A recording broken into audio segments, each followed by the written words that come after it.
So changing nature of state in capitalist economies that we were about to see. So capitalism as a philosophy, if you remember, started after Renaissance, right? There was spirit of inquiry, there was spirit of exploration. With inquiry and exploration came the idea of mercantilism. Amerigo Vespucci, Vasco da Gama, these kind of people got charters, got charters from their kings to explore the world, right? To explore the world. So the people like the ships, the ship captains and such people who wanted to explore got charters from their king that they wanted to explore. And why they wanted to explore? For trade and for resources. So mercantilism, the idea which continued till around 1800s, right? Around 1800s. With 1800s, again we'll go back to historical background, some historical background. You see, East India Company was getting powerful in India in 1800s, and in around 1800 you see one charter or one law which came out of British Queen, which essentially said that East India Company don't have monopoly in Indian trade, right? Remember quality, first chapter, Lakshmikant, first chapter, Charter Act of, if I'm not wrong, 1813, right? If I'm not wrong, 1813, whereby monopoly on tea was given to East India Company, rest was open to all, right? So mercantilism is idea that state in that time monarch will give charter for trade. That means that monarch has active say in who can conduct trade and who cannot. So merchants and mercantilism was the nature of capitalist economies, nature of capitalist state of the time.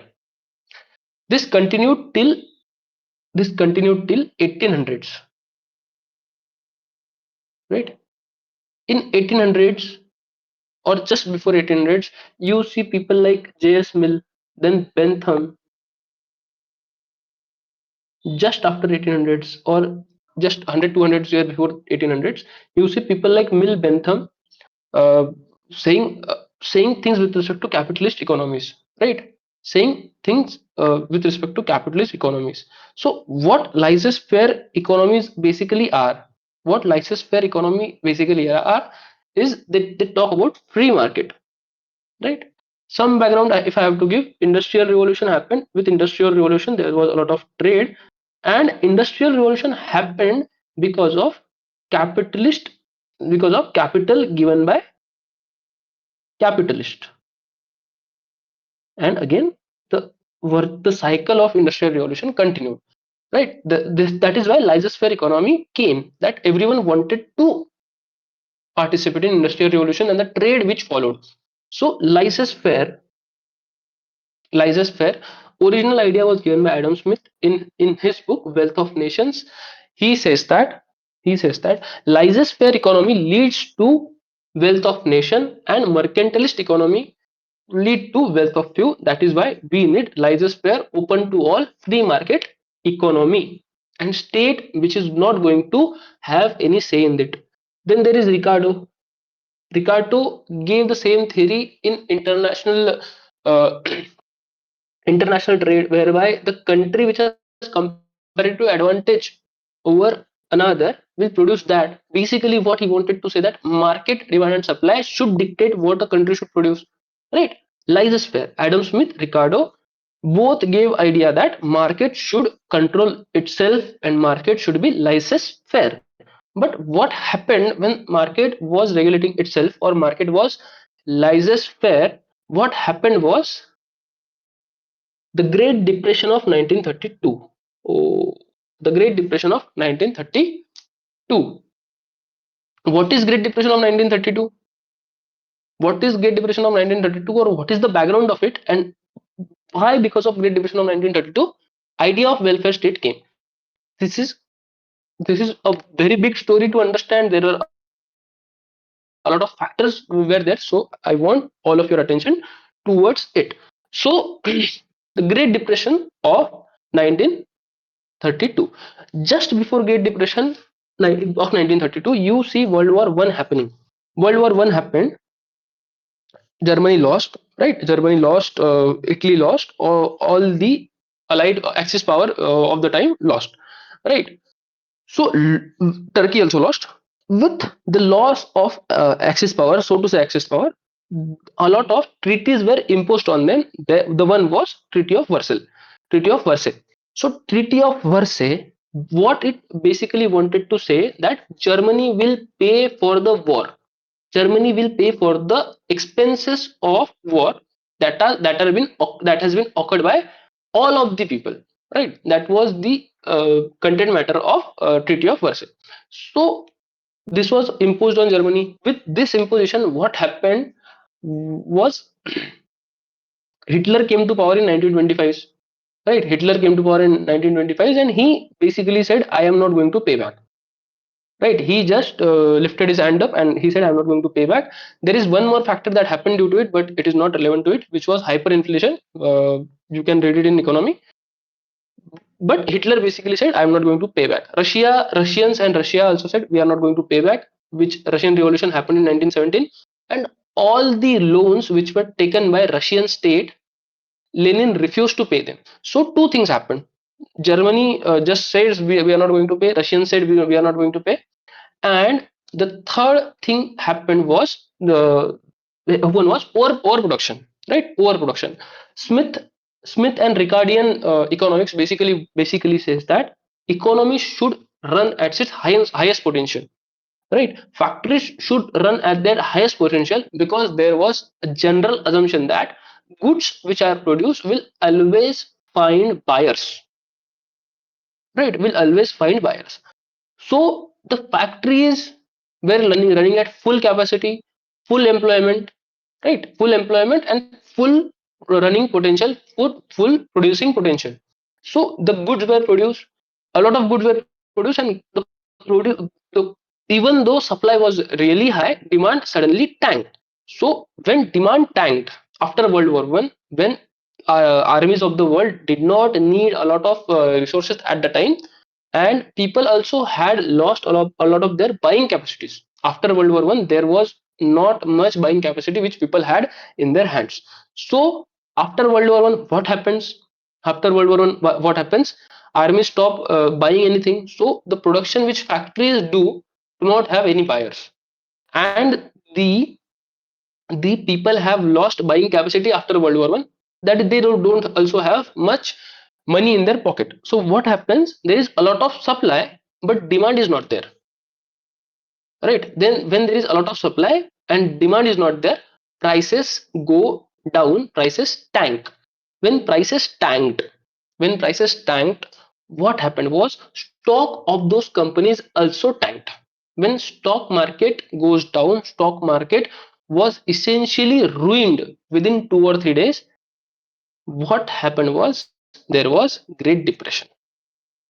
Stock market was ruined, there was no capital in the economy, and there was Great Depression.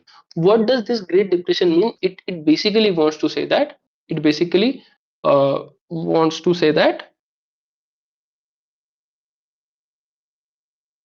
what is the Great Depression? What it basically wants to say that that that there is not much employment, there is not much production, and not much employment, not much production, and there is general lack of growth.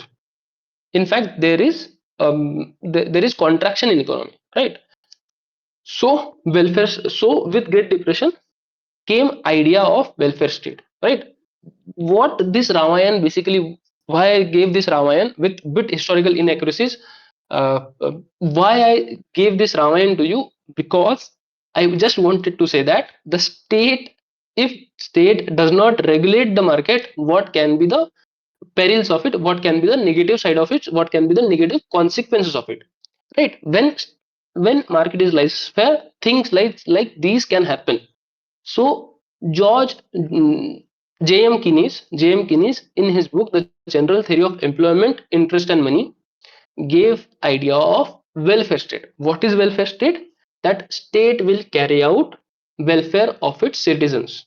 Right? State will take care of its citizens. State will have some say in the market. Right? State will have some say in the market, so as to why what is to produce and what not to. Right? Welfare state. Market will not be laissez-faire. Market will have some hand of state in it, and market will and state should do some welfare, right? So what happens when states start doing welfare? This happened post 1930s and 1970 till 1970s, right? This continued till 30s to 70s.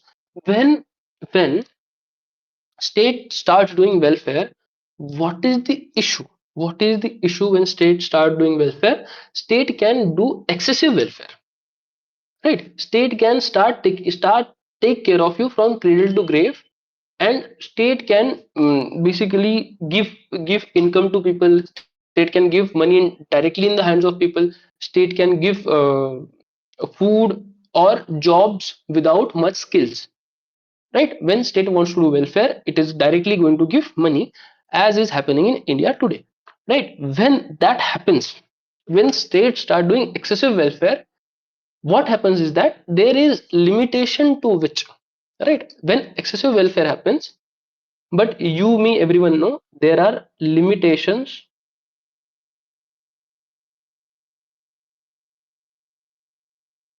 of state spending. When there are limitations of state spending, right, the welfare cannot go indefinitely, right? The welfare cannot go indefinitely. Welfare cannot continue for a long time. So there are limitations to state spending. There is limitation to which, the level to which state can do welfare, because the money which state have is limited, right? There are limitations. So when there are limitations and states start realizing there are limitation to our spending, state will roll back to its original function as given by original liberals, which was minimum government and maximum governance regulatory state. So the idea is again neoliberal state, right? Neoliberal state. State will roll back to neoliberal state as given by and Thomas Friedman, right? One more, Reaganism, Thatcherism is also there. Beveridge report is also there. Then neoliberal state happened. Then what happened was, in 2008, global financial crisis happened. In 2014, Eurozone crisis happened. When 2000 in 2008 global financial crisis happened, in 2014 Eurozone crisis happened, what happened was state again started doing some welfare, right? For example, in US, Obama started his policy of Obamacare, that is free healthcare, right? Free healthcare. Then you see NHS in NHS or unemployment benefits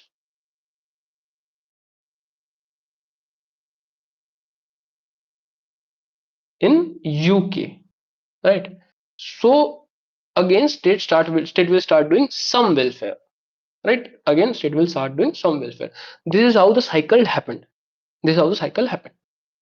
Started from mercantilism to again get back to welfareism. That is the idea. So this was the evolution of capitalist economies. Now we have to see challenges faced by capitalist economies. The first challenge which is happening with respect to capitalist economies is, I will say, protectionism. What is protectionism? Protectionism is basically idea of atmanirbharta, right? Protectionism is idea of tariffs,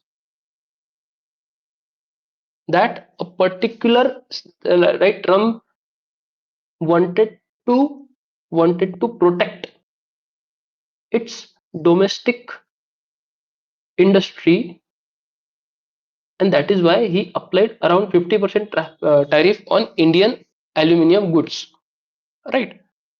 The protectionism is the biggest challenge to capitalist economies, right? Capitalist economies today, where state are turning protectionist, there is decline of globalization,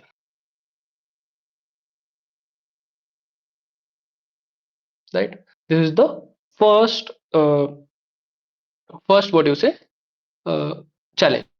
The second challenge is BRICS. BRICS countries. What BRICS countries are trying to do? BRICS countries are trying to do. They are trying to de-dollarize world economy. BRICS countries are trying to de-westernize and decapitalize global economy. Right? Getting away from capitalist global order is the thought behind BRICS. We are going to understand BRICS in international relations. For now, you just have to remember BRICS can be, and BRICS is one of the challenge to global capitalist economies. Right. The next challenge is the next challenge is transnational terrorism.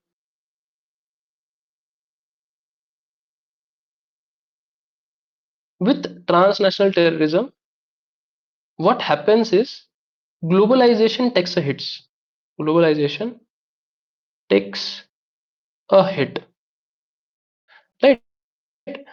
I will give you an example how this happens. Right. In 2025, recently there was attack on Bondi Beach, Australia, on Jew celebrating their traditional festival Hanukkah. Right. There was attack on Bondi Beach. So what happens is that then they were brown, both of them were brown. So what happens when something like this happened? There is distrust, there is racialism towards all of the people who are brown, right? When distrust and racialism happens, immigration stops. When immigration stops, you will see a lot of talent which is coming to capitalist economies. That also stops, right? When this talent stops, capitalism will take a hit because there is no new innovation, right? This is how transnational terrorism hits capitalist economies, right? This is how it happens. So transnational terrorism is another challenge which is there.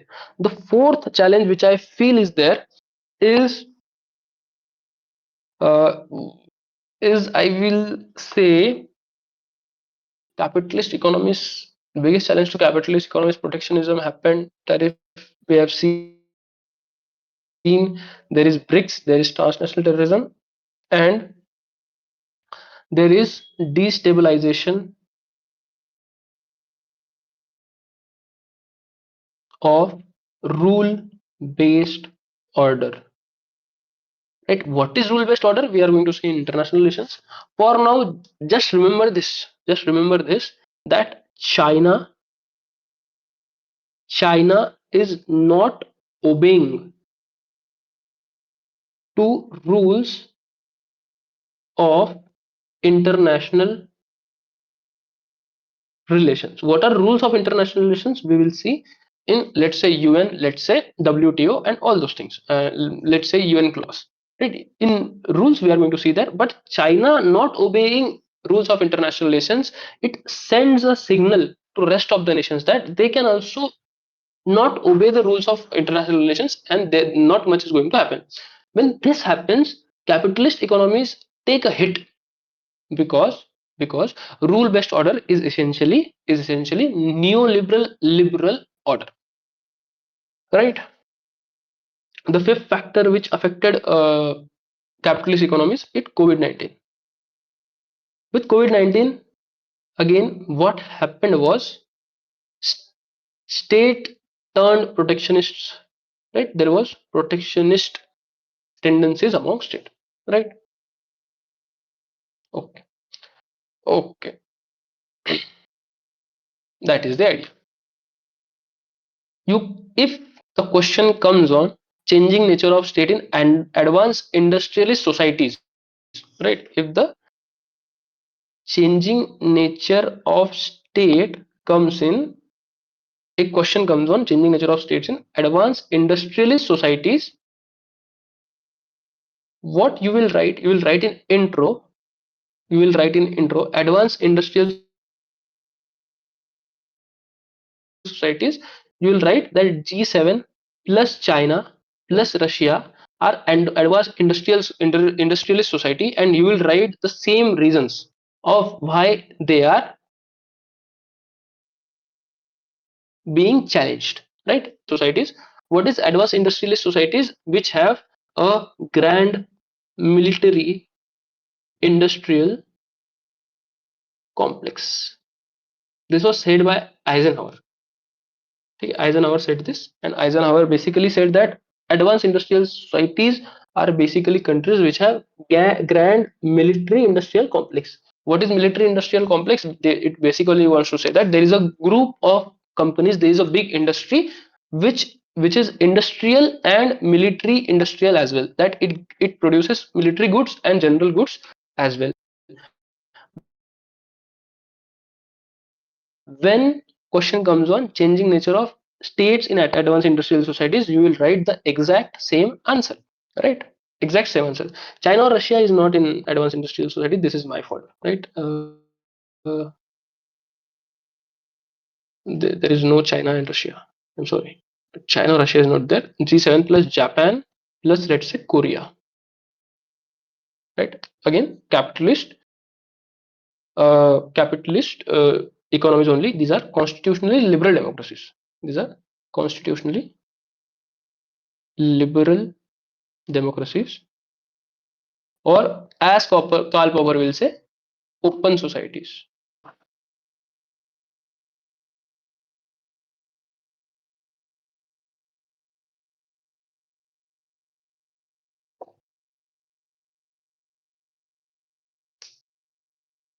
Hello,